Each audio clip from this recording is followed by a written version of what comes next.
La canopée y est tellement dense qu'elle occulte la lumière du soleil. Mais elle est sans défense face aux forces perturbatrices et destructrices du monde moderne. L'heure du changement a sonné dans ces lieux immémoriaux. Certaines choses disparaîtront fatalement, mais d'autres doivent être protégées. Il ne s'agit pas seulement des plantes et des animaux, mais surtout des peuples qui vivent au cœur de la forêt.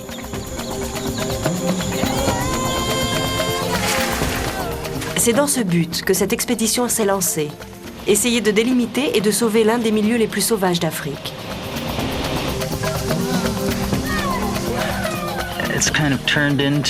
C'est devenu la plus formidable aventure de tous les temps.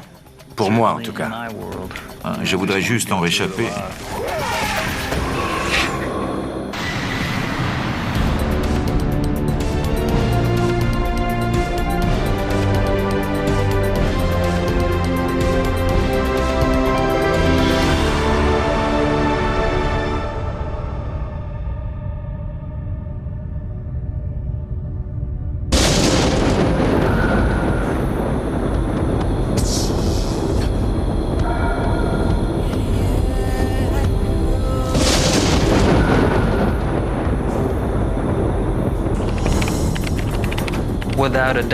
Nous nous rendons dans ce qui est sûrement l'endroit le plus sauvage au monde.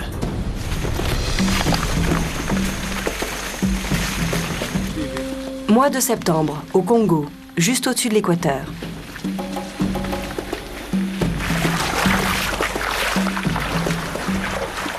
Jamais pareille expédition n'a été menée auparavant.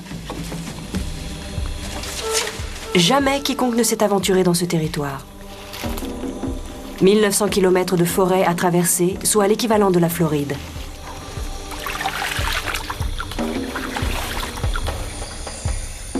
Tout cela dans l'unique objectif d'écrire la chronique vivante d'un royaume en péril.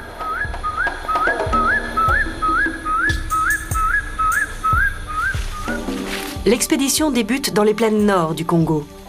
Nos aventuriers comptent traverser 2 pays pour rejoindre l'océan, à condition de survivre aux dangers de la forêt.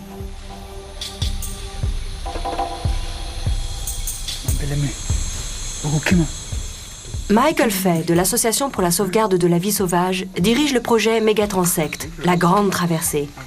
C'est un fervent défenseur de la nature qui prêche pour la sauvegarde des espèces sauvages. J'essaie désespérément de faire comprendre au monde entier que nous sommes sur le point de perdre le dernier joyau du continent africain.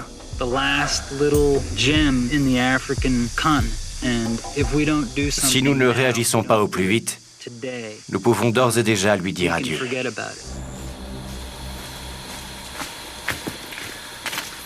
20 septembre. Le professeur Fay va rassembler son équipe. Il a donné rendez-vous à Nick Nichols, photographe pour le National Geographic Magazine. Ils doivent se retrouver dans le village isolé de Macao, point de départ de la marche épique du professeur Fay. L'idée, c'est non seulement de photographier la faune et la flore pour montrer qu'il faut les protéger, mais aussi de témoigner dignement du mode de vie traditionnel africain.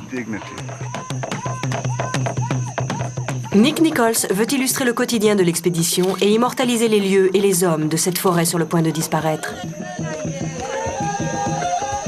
Voilà sûrement l'un des derniers bastions du peuple Macao. Dans 10 ans, il n'en restera sans doute rien.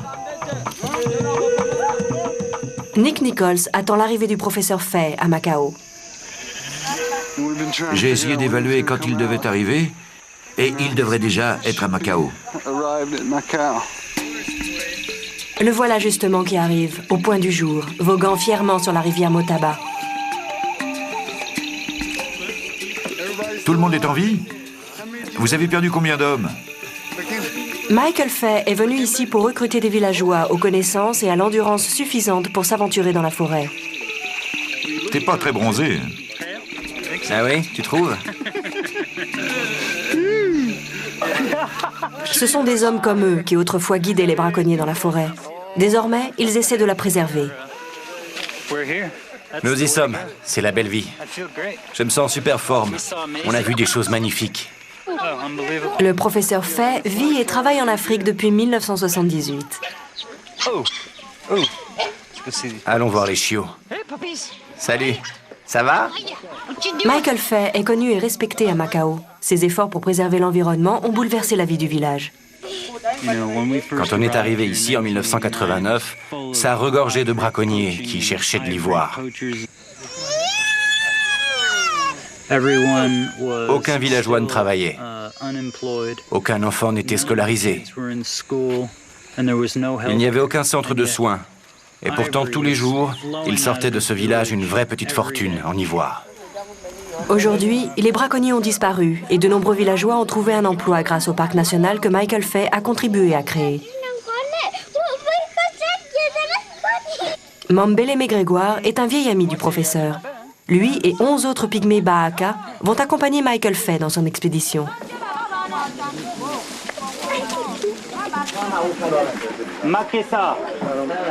C'est l'heure de faire l'appel. On va les équiper. C'est ça d'abord, c'est ça.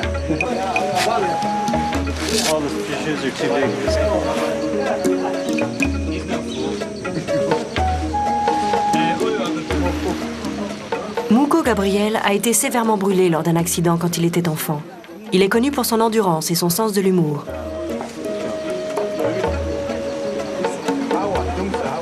Fafa Jean Gouomo dirige l'équipe. C'est lui qui gère la logistique de l'expédition. Fafa est le pivot de toute l'opération. No problème. Sans lui, la confusion la plus totale régnerait. Nous avons réparti tout l'équipement. Maintenant, nous allons distribuer les sacs.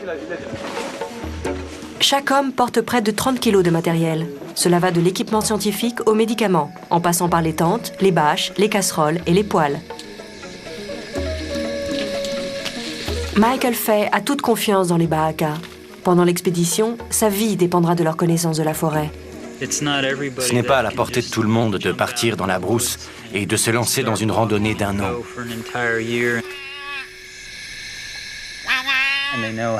Ils savent imiter le cri des animaux et survivre au plus profond de la forêt. «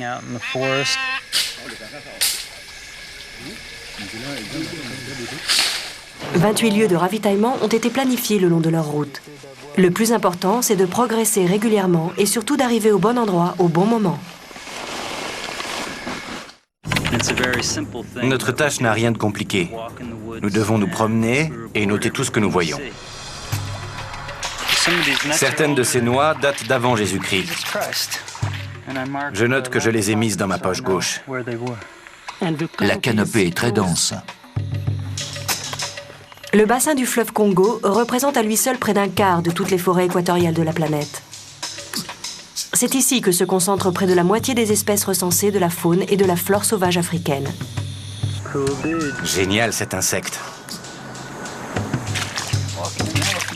C'est pratique de marcher sur les traces d'un éléphant. Le professeur s'est donné comme objectif de réunir des données sur autant d'aspects de la forêt que possible. J'ai surnommé cet appareil mon collecteur de données primaires. À quoi ressemble une bouse d'éléphant fraîche? À quelle espèce appartient ce papillon? Tiens, on dirait un nouveau type de scarabée. Je filme tout au long de la journée. Je fais peut-être une centaine de plans de 3 à 4 secondes par jour. Je lui ai fait peur. Sans cet appareil, ce ne serait plus que des souvenirs. Et de simples souvenirs ne suffisent pas à décrire un univers. Celui-ci ne se dévoile qu'à celui qui prend la peine d'y pénétrer.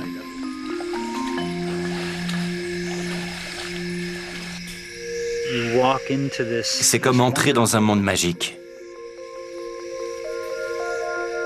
On a l'impression de quitter la Terre et de découvrir une toute nouvelle planète.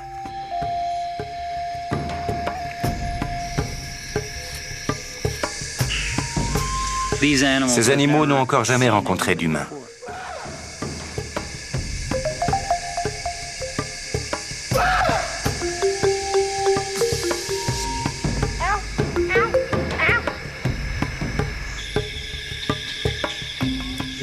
Cette faune sauvage est à part.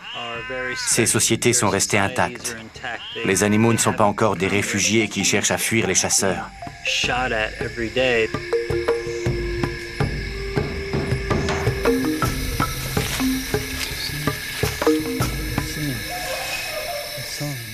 de toute cette beauté se cachent des créatures apparemment insignifiantes, mais qui sont en fait les plus effrayantes de la forêt.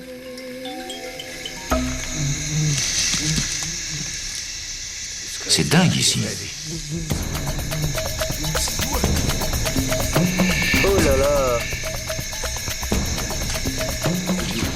Je suis sur les rotules. Je sais pas si je vais pouvoir continuer. Vous voyez, là, ce sont des vers de Guinée qui m'ont fait ça. Ils rongent les chairs. J'ai beaucoup de mal à marcher.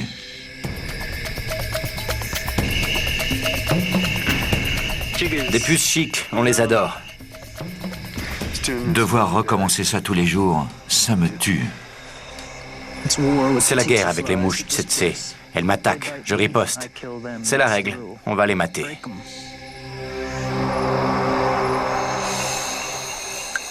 Après 2 mois de marche, Michael Fay s'est habitué à ces conditions difficiles.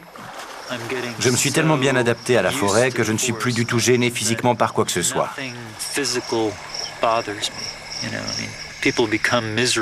Si on se laisse abattre, on oublie la beauté de ce qui nous entoure. Qu'est-ce que tu fais là? Tu es censé avoir peur de nous? Mais on t'effraie pas. Tu ne comprends pas ce qui se passe, hein? T'en as aucune idée. Selon le professeur, c'est un bon signe. Cela signifie que cet éléphant n'a peut-être encore jamais vu d'homme.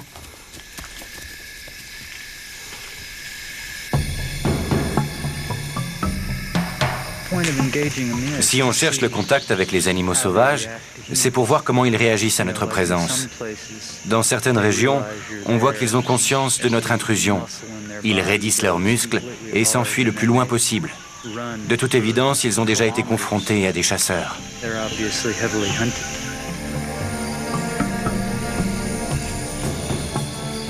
Mais cet éléphant a l'air très paisible. Michael Fay en déduit que cette zone de la forêt est encore sauvage. Salut. Salut.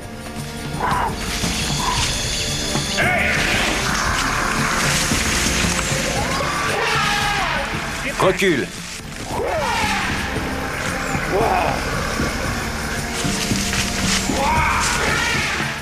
Le caméraman bat en retraite, mais Michael Fay ne bouge pas. Quand l'éléphant devient agressif, il ne faut pas lui tourner le dos. Il ne faut pas se retourner, ni courir. Si vous cédez à la panique, l'animal va vous charger. Mais parfois, ils attaquent quand même.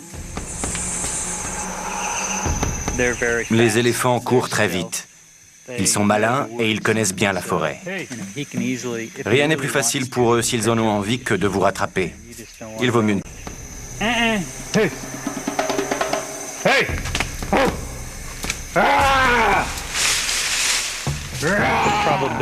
Vous avez plus de chances de vous en sortir si vous faites front que si vous décampez. Il faut crier, toujours plus fort. Tire-toi! On se frotte pas à moi. On ne se frotte pas à moi.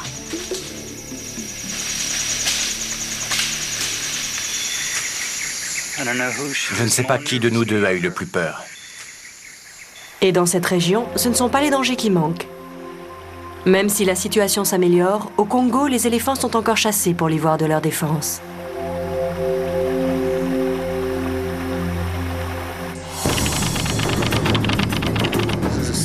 C'est un grave problème.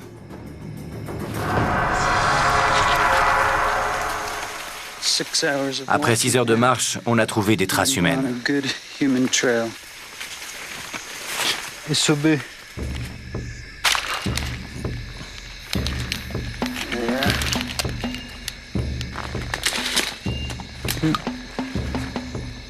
C'est un crâne d'antilope. Des crânes d'animaux, des cartouches. Aucun doute, des braconniers sont dans le coin. Une fois qu'ils commencent à tirer, rien ne les arrête. Ils s'en fichent. Il doit y avoir une bonne 50aine de crânes près de ce camp. C'est un vrai massacre. C'est d'autant plus grave que le nombre d'animaux sauvages se réduit comme une peau de chagrin.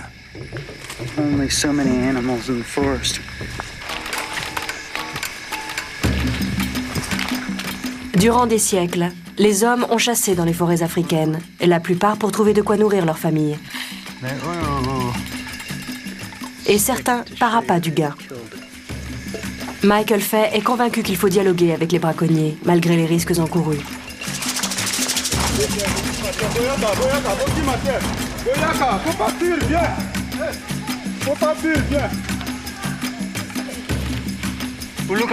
Va les chercher, va les chercher.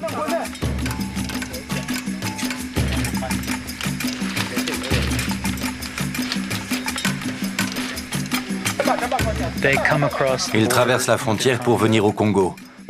Ils chassent pour vendre la viande au marché noir. Ils ont fait un long trajet pour arriver ici, dans les 300 km. Ce n'est pas leur forêt, ni leur pays.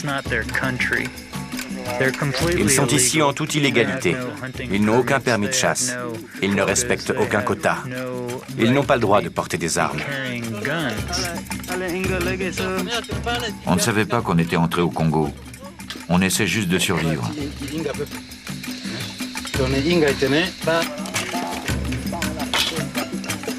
Yves prend la mesure des destructions infligées à la nature. Encore de nouvelles données pour la grande traversée.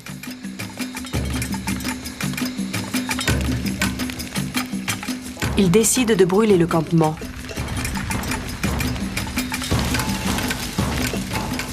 Mais en faisant cela, ne refuse-t-il pas à ces hommes une chance de subvenir à leurs besoins dans un environnement où il n'y a pas de travail pour eux?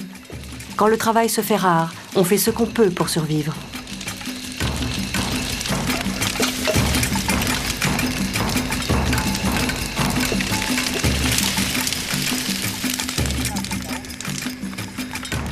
Ce camp servait sûrement aussi de lieu d'échanges commerciaux, fournissant ainsi de la nourriture aux hommes qui travaillent dans les mines ou les compagnies forestières des alentours.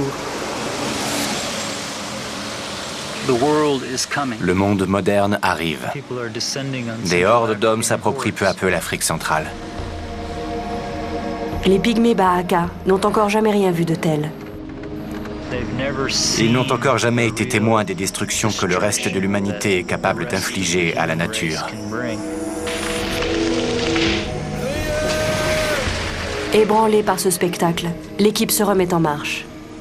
Dans quelques jours, Nick Nichols doit rentrer aux États-Unis avec ses premiers clichés qui seront publiés dans le National Geographic Magazine. Mais il ignore qu'il a contracté une mauvaise hépatite.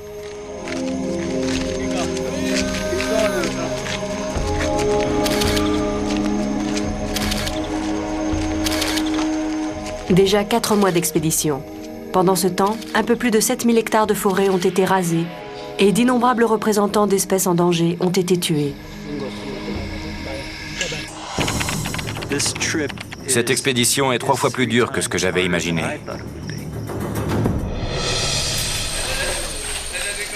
Les hommes se frayent un chemin dans ce qu'ils commencent à considérer comme l'endroit le plus hostile et isolé du monde. Ils avancent à pas de fourmis, traversant des kilomètres de broussailles quasi impénétrables et des marais à l'eau tellement acide que la peau leur brûle encore des heures après. Par moments, ils semblent disparaître, engloutis par la forêt, ce qui déconcerte toute l'équipe.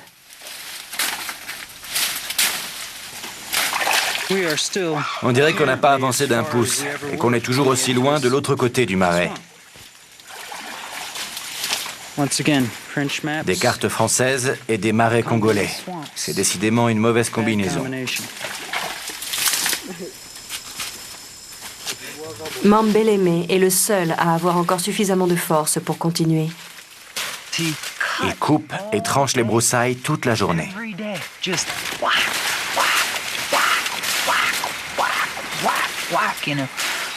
Je lui donne des barres de céréales en continu. Ils auraient tous abandonné s'il ne leur répétait pas sans cesse d'avancer. Comme si ça ne suffisait pas, les hommes sont harcelés par les abeilles et tourmentés par la soif.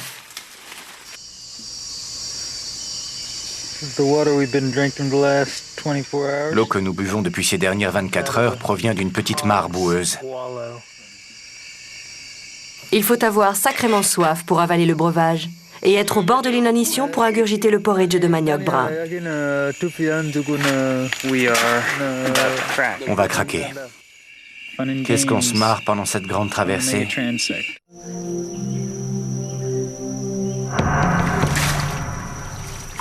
L'équipe persévère, mais la forêt fait une autre victime.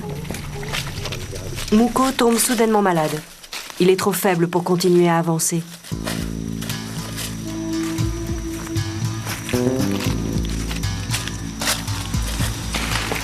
Je ne sais pas si Mouko va s'en sortir. Ça va être difficile de l'empêcher de marcher et d'éviter qu'il se déshydrate. Je vais essayer de convaincre les autres de le porter plutôt que de le laisser continuer. Je refuse de le laisser s'épuiser. Cette nécessité de transporter Mouko plonge le groupe dans un profond désarroi. Chez les Bahaka, seuls les morts ou les mourants sont portés pour être ramenés chez eux. J'ai des dizaines de questions qui se bousculent dans ma tête. Pourquoi ne s'est-on pas arrêté plus tôt? Pourquoi je ne les ai pas laissés partir quand ils me l'ont demandé? Ils l'ont fait à plusieurs reprises. Sur Mouko, il était gravement malade. Tout mince, un mort vivant, je peux dire. Ils font un détour pour amener Mouko le plus vite possible au village le plus proche. J'ai récupéré l'attirail d'un des porteurs maintenant et comme 2 de nos gars se relaient pour porter Mouko, ça fait 3 personnes hors d'état.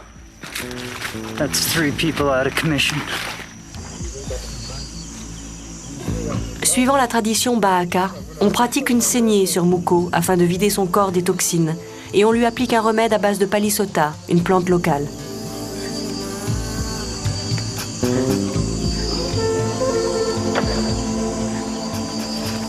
Les 3 jours suivants, et sur une bonne trentaine de kilomètres, ils le transportent sur leur dos, à tour de rôle. Mais à l'approche du village, Mouko insiste pour se remettre à marcher. Si les villageois se doutent qu'il est malade, ils pourraient ne pas le laisser rentrer, ce qui réduirait à néant ses chances de recevoir de l'aide.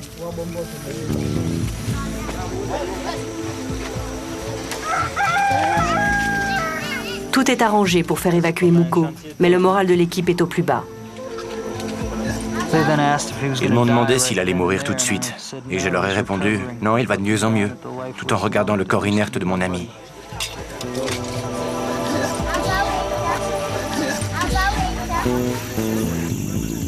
La maladie de Mouko est la goutte d'eau qui fait déborder le vase. Les Bahaka refusent de poursuivre l'expédition.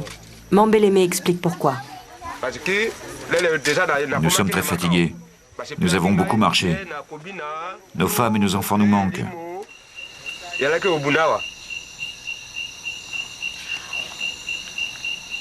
Mais peut-être que Michael Fay les a poussés aussi un peu trop loin.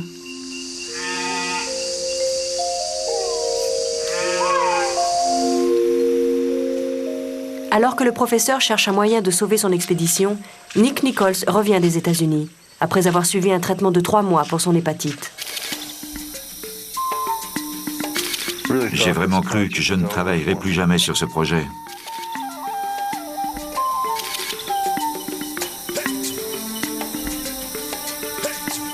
Il est revenu en Afrique contre l'avis de son médecin. Mais cette fois, il se contente de rester sur place et de prendre des clichés. J'ai promis à mon médecin que si je retournais en Afrique, je me ménagerais. Alors je n'en fais pas trop.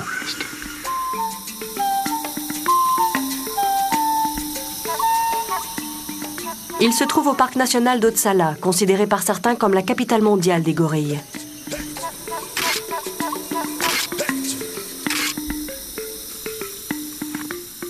Même si tout se passe bien, il lui reste encore des semaines à attendre avant de revoir Michael Fay.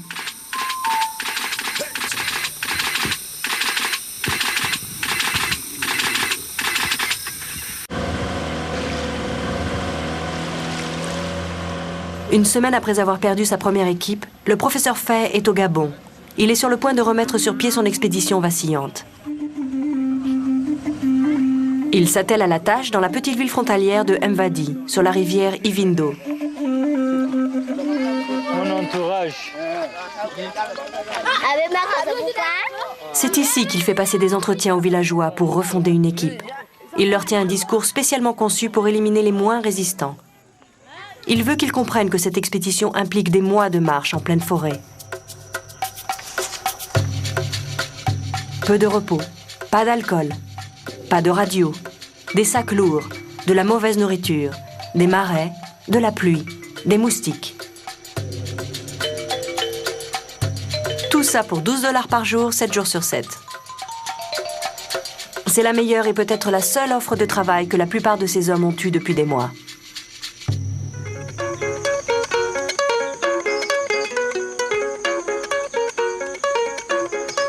Bébé Émile est un pygmée Bahaka de 20 ans. Il remplacera Mambélémé et prendra la tête de l'expédition. Entre Mvadi et une mine d'or toute proche, la nouvelle équipe prend peu à peu corps.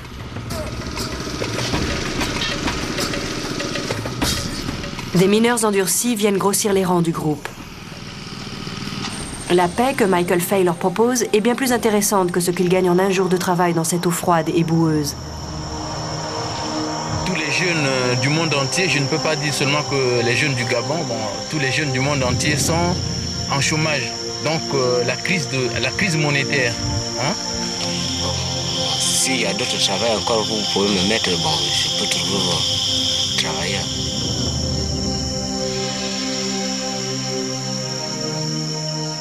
Les hommes qui ont été choisis ne se connaissent pas entre eux. Et pour le professeur, ce sont autant d'inconnus à gérer.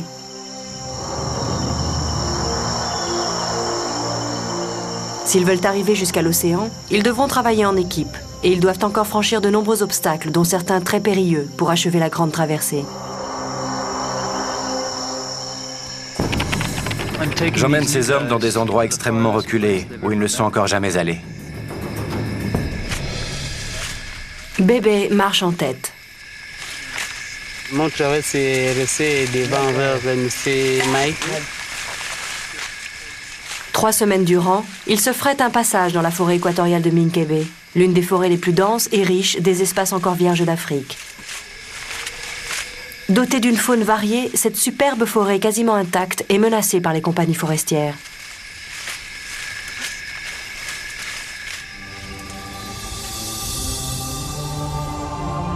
Leur prochain objectif est un étrange archipel de blocs de granit qui se dresse à plusieurs centaines de mètres de hauteur.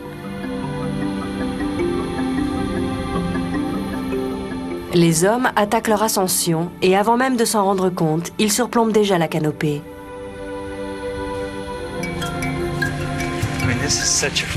C'est un environnement tellement fragile. On sait très peu de choses au sujet de ces Inselberg, littéralement des îlots rocheux. C'est sur ces hauteurs que Michael Fay a donné rendez-vous à Nick Nichols.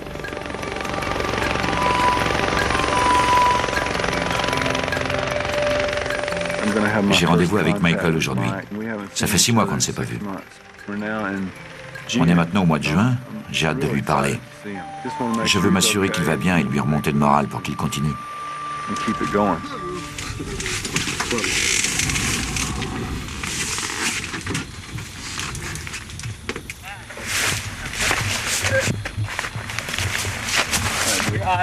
T'as pas les yeux trop jaunes.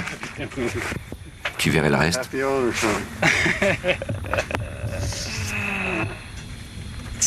On a fait un sacré bout de chemin.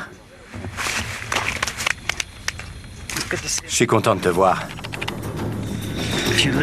Si on tend l'oreille, on les entend au loin.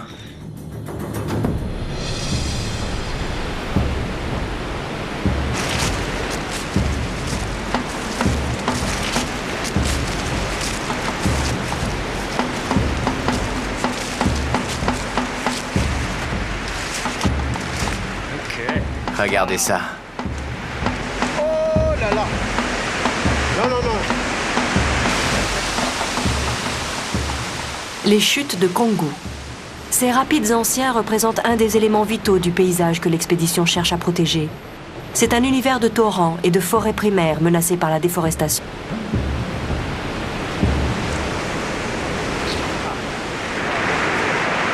On leur en demande trop, là. Je crois qu'ils ne nous font pas confiance sur ce coup. Ils disent pas question. Les rapides sont très dangereux, mais s'ils veulent s'en tenir au circuit que Michael Fay a tracé, c'est ici qu'ils doivent traverser. Les hommes ont peur d'être emportés par le courant, d'autant plus qu'ils transportent un lourd barda. Devant le danger de la situation, ils se lancent dans de longues palabres qui se terminent en prière.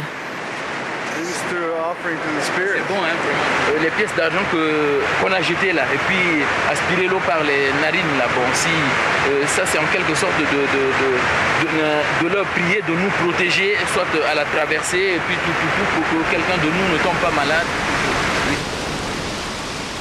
Il est temps pour eux de se jeter à l'eau.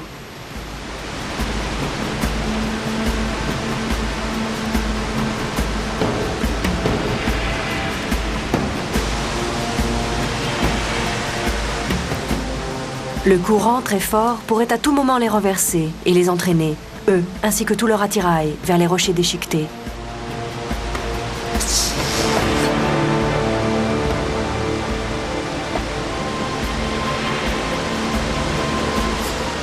Ils traversent la rivière, section par section.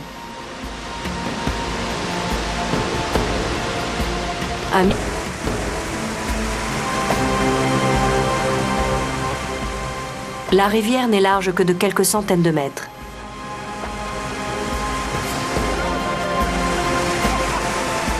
Mais même en s'aidant avec les cordes, les rochers qui affleurent et tous les bâtons qui leur tombent sous la main, le groupe met la journée à traverser la rivière. Les rochers qui affleurent et tous les bâtons qui leur tombent sous la main, le groupe met la journée à traverser la rivière. Si l'équipe se sépare à nouveau, cette fois, cela fait partie du plan. Chacun va recueillir des informations sur un aspect de cet environnement fragile.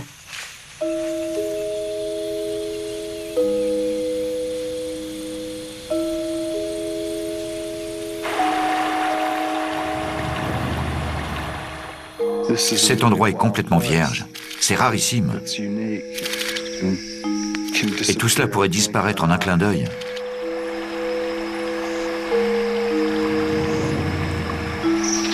J'en suis au point où je ne peux m'empêcher de tout photographier avant que ces merveilles ne disparaissent. Le groupe a fait plus de 1500 km à pied dans la forêt et a rempli plus de 50 calepins de notes et de données.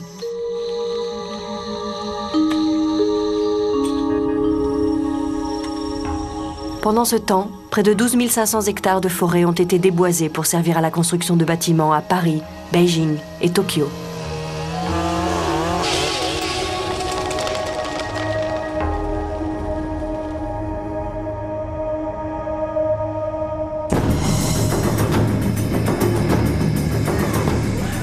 L'équipe pénètre maintenant dans la région tant redoutée qui abrite le massif de Chaillou.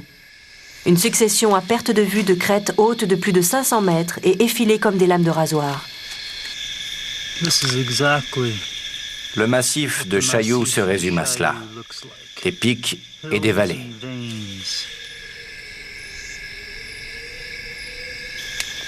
Même si le massif n'est large que de 200 km au sol, l'équipe devra parcourir 2 fois cette distance pour le traverser, à cause des crêtes à franchir. Pour empirer les choses, c'est déjà le mois d'octobre. La saison des pluies arrive pile à l'heure et chaque journée s'accompagne de son lot de violentes averses.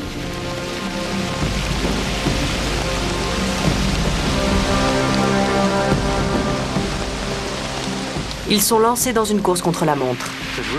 Nous serons bientôt à court de nourriture. L'équipe est censée parcourir 5 km par jour. Mais d'après leurs instruments de navigation par satellite, ils n'en font que 3.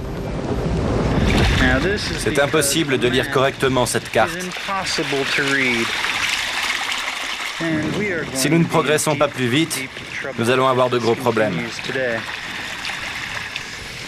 La faute aux cartes erronées et aux terrains accidentés.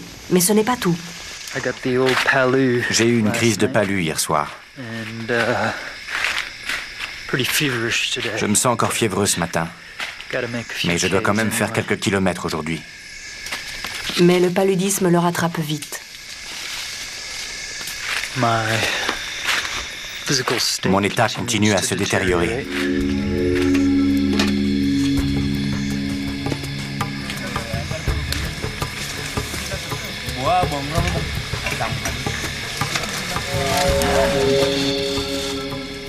Le niveau des réserves est au plus bas.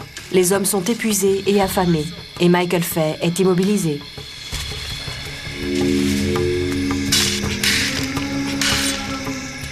Ils en sont réduits à abattre des palmiers pour cueillir leurs fruits.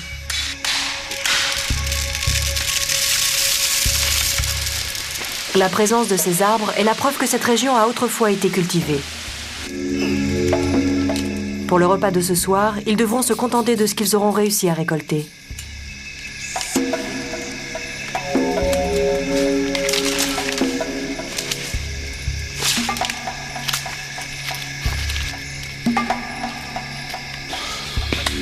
La fièvre de Michael Fay finit par tomber, mais ils ont perdu un temps précieux et la situation du ravitaillement devient critique.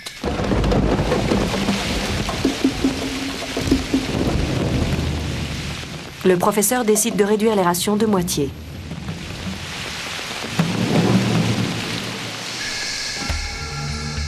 La discorde s'installe entre les hommes, à bout de nerfs. Mais ils continuent de lutter et d'avancer vers un couple de coordonnées satellites, signalant l'emplacement, choisi des mois auparavant, où des provisions doivent être parachutées.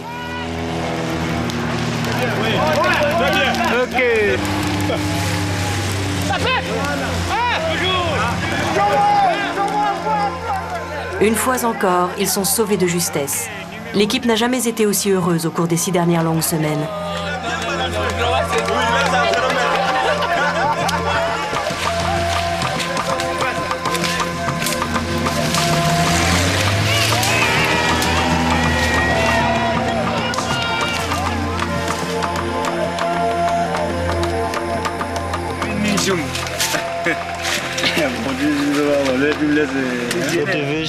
Des barres de céréales.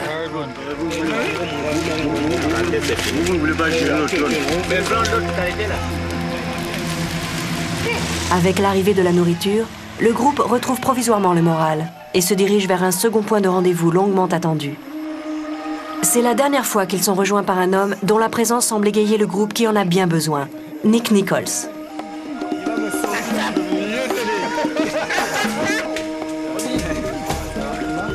Leur dernière rencontre remonte à 4 mois, à 480 km de là. Ils vont pouvoir unir leurs forces pour la dernière ligne droite vers l'océan, à moins de 300 km.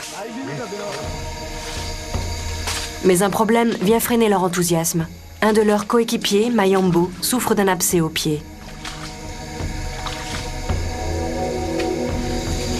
Tu vas arriver jusqu'au Petit Luango. Doucement, doucement. Ça va aller.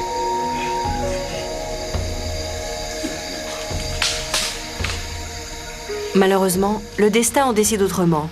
Jusqu'à présent, les antibiotiques leur ont toujours permis de soigner les infections. Mais la plaie de Mayambo ne répond pas au traitement. Ni la pénicilline, ni les analgésiques ne lui font d'effet.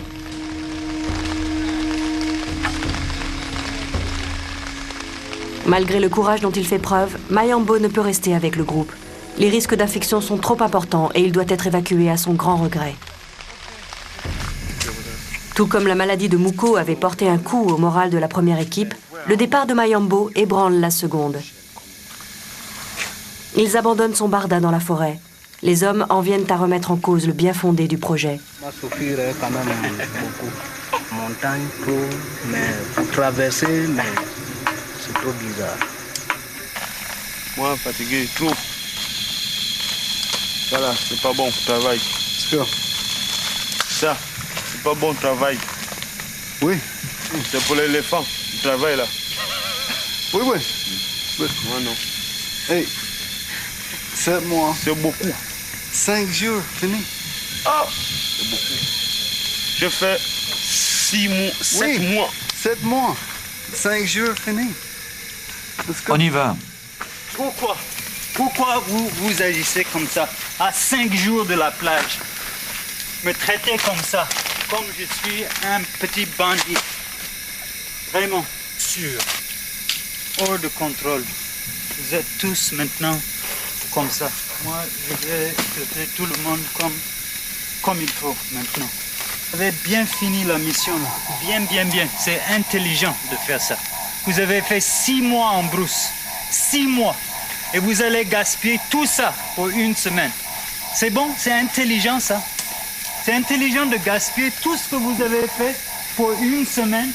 Vous ne pouvez pas concentrer sur le boulot pendant 1 semaine pour finir cette mission. Vous ne pouvez pas. C'est complètement dingue ça. 1 semaine. Et vous allez tous bouder comme si Vous allez au bout du monde là, après 6 mois? Non, mais c'est pas possible. C'est pas sérieux ça. C'est vraiment impossible.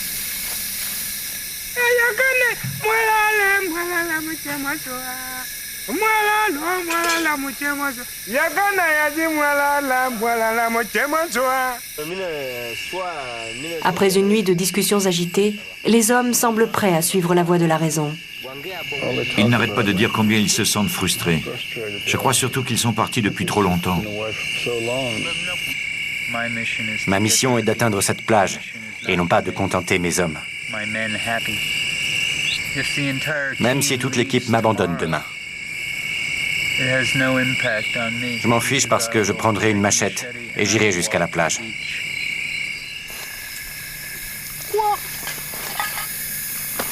De toute manière, ils n'ont pas vraiment d'autre choix que de continuer. La façon la plus rapide d'en finir avec cette épreuve est de suivre Michael Fay jusqu'à la côte.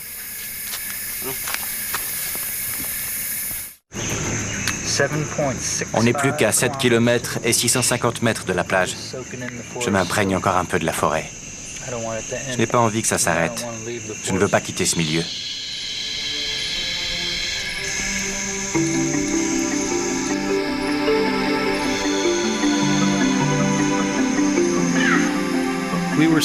On a ralenti le pas pour profiter de nos derniers moments dans la forêt.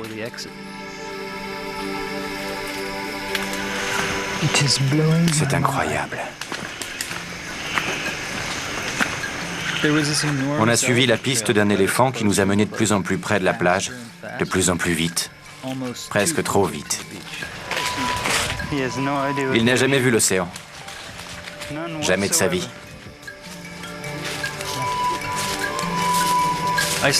J'ai commencé à sentir mon estomac se nouer, et soudain, la marche était finie. Ça faisait 15 mois qu'on marchait dans la forêt et qu'on vivait dans notre petit monde à nous. Et tout était terminé. J'étais bouleversé. J'ai vu dans les yeux de bébé qu'il ressentait la même chose. On avait marché sur une telle distance pendant tellement de mois que c'était devenu notre mode de vie. Venez, on va toucher la mer. Viens. Pour bébé, cette entreprise tient du miracle. C'est l'œuvre de Dieu.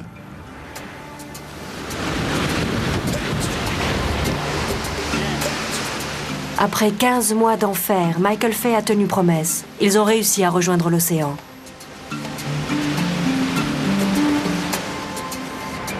J'ai l'impression de vivre une expérience spirituelle. Je ne sais pas comment mieux l'exprimer. C'est irréel.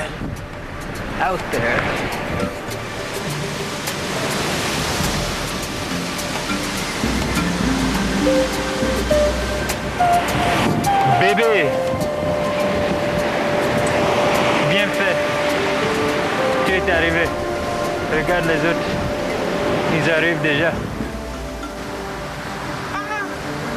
Ces hommes d'Afrique centrale qui n'ont jamais vu l'océan regardent les vagues de celle qu'ils appellent la grande rivière d'eau salée, déferler à leurs pieds. Il n'est jamais allé sur une plage. C'est la première fois.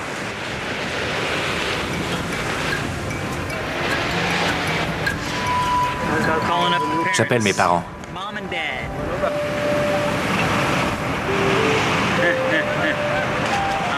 Je suis sur la plage. Ouais, on vient d'arriver.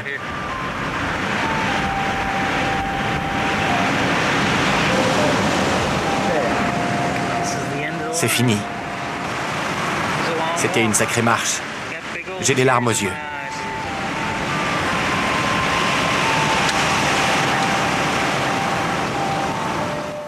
Nous avons réussi à capturer des images d'une faune et d'une flore que personne n'avait encore jamais vues. C'est la raison d'être du National Geographic. Faire découvrir des endroits reculés. Et c'est certainement l'un des coins les plus reculés de la planète. C'était une expérience unique.